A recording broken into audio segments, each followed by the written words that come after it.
मैंने आपको आरोह पाठ पुस्तक से हिंदी गद्य खंड में पाठ 5 पढ़ाया था। उसी का शेष भाग में आज आपको पढ़ाने जा रही हूँ। व्याख्या। लेखक कहते हैं कि जीवन में सुख दुख का आगमन सभी सांस्कृतिक परंपराएं स्वीकारती हैं। जहाँ तक भारतीय सौंदर्य शास्त्र की बात है, उसमें भी एक से ज्यादा रसों के योग को शुभ माना जाता है, परंतु उसमें कहीं भी करुणा के हाथ में बदल जाने का वर्णन नहीं है। रामायण महाभारत आदि में भी इन दोनों का मेल नहीं मिलता। भारतीय विद्वानों में भी चार्ली जैसा गुण कमी दिखाई देता है, अतः भारतीयों ने इसे अनोखे व्यक्तित्व के हाथों हाथ लिया है। विदेशी कला सिद्धांत को किसी विरोध को स्वीकार कर लेना अपने आप में एक मिसाल है। हमारे में कम नायक होते हैं और अधिकतर कभी न कभी विद्वान समझे जाते हैं। वास्तव में हर मनुष्य ईश्वर है हमारे अथवा नियत का विदूषक होता है। चार्ली के दोहरे व्यक्तित्व की वजह ही महात्मा गांधी और नेहरू उनका साथ चाहते थे। चार्ली के अनोखे व्यक्तित्व से प्रभावित होकर ही भारतीय फिल्म जगत के प्रयोगधर्मी निर्माता, निर्देशक तथा अभिनेता राज कपूर ने उन्हें भारतीयकरण का सफल प्रयत्न किया था।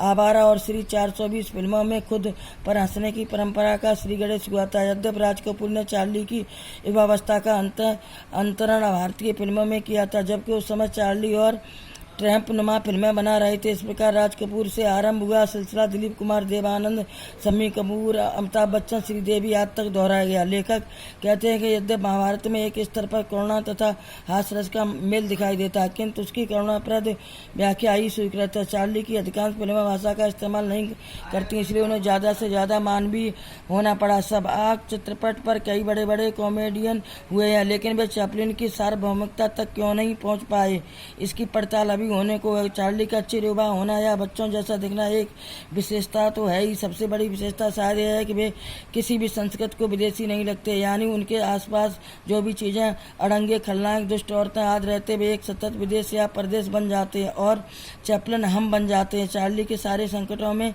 हमें यह भी लगता है कि यह मैं भी हो सकता हूँ, लेकिन मैं से ज्यादा चार्ली हमें हम लगते हैं। यह संभव है कुछ अर्थों में बस्टर कीटन चार्ली चैपलिन से बड़ी हास्य प्रतिभा हो, लेकिन कीटन हास्य का पक्का है, जबकि चैपलिन प्रेमचंद के ज्यादा नजदीक है।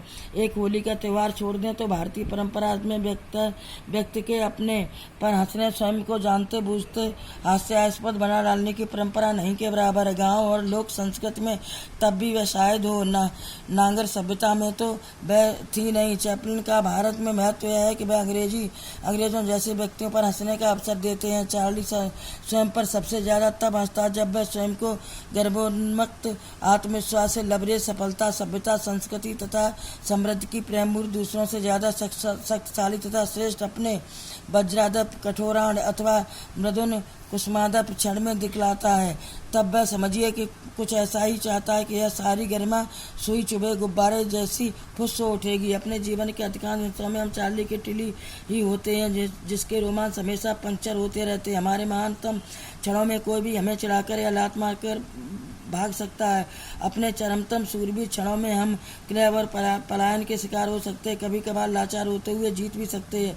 मूलतः हम सब चार्ली हैं, क्योंकि हम सुपरमैन नहीं हो सकते। सत्ता, शक्ति, बुद्धिमत्ता, प्रेम और पैसे के चरमोत्कर्षों में जब हम आईना देखते हैं तो चेहरा चार्ली हो जाता है। व्याख्या। जैसा कि सर्वविदित है कि मूक फिल्मों में कलाकारों को ज्यादा परिश्रम करना पड़ता है, चार्ली की अधिकतर फिल्मों में भाषा का प्रयोग न होने से वे अधिक भावात्मक बन पड़ेंगे। चार्ली की सबसे बड़ी खासियत यही थी कि वे किसी भी संस्कृति के लिए पराये नहीं थे। हर उम्र का दर्शक उनमें अपनी छप देखता था। हिंदी साहित्य में प्रेमचंद की रचनाओं के पात्र हमारे आसपास के लगते हैं, वैसे ही चार्ली में हमें अपना रूप दिखाई देता है।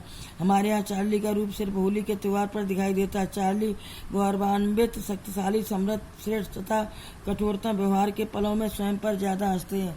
बच्चों, पाठ पूरा हुआ। कल प्रश्नोत्तर लिखवाएंगे।